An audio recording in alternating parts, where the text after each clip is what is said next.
न्याय की जीत final part. समय बीत चुका था।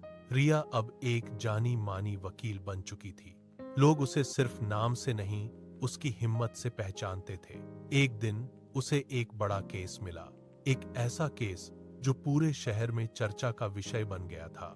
जब रिया ने केस की फाइल खोली तो उसके हाथ कांप गए, क्योंकि इस बार सामने वही लोग थे जिन्होंने कभी उसकी जिंदगी को अंधेरे में धकेल दिया था। कुछ पुराने चेहरे, कुछ नई सच्चाइयां।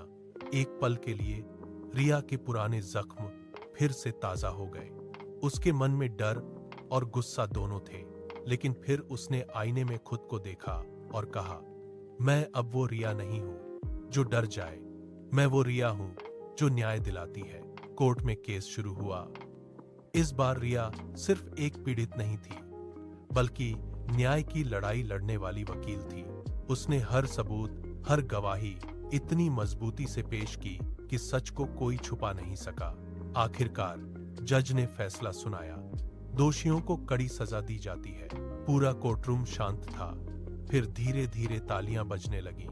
रिया की आंखों से आंसू बह रहे थे, लेकिन इस बार ये आंसू दर्द के नहीं, बल्कि पूरी तरह से मिली जीत और सुकून के थे। कोर्ट से बाहर निकलते ही वही लड़की जिसकी रिया मदद कर रही थी उसके गले लग गई और बोली, दीदी, आपने मुझे नई जिंदगी दी है। रिया मुस्कुराई और बोली, नहीं, ये तुम्हारी हिम्मत है। मैंने बस रास्ता दिखाया।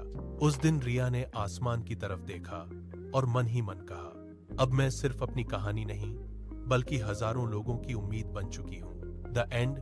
लेकिन एक नई शुरुआत। कहानी की सबसे बड़ी सीख डर से भागना नहीं, उसका सामना करना ही असली जीत है। एक आवाज कई जिंदगियां बदल सकती है। न्याय देर से मिले, लेकिन मिलता जरूर है।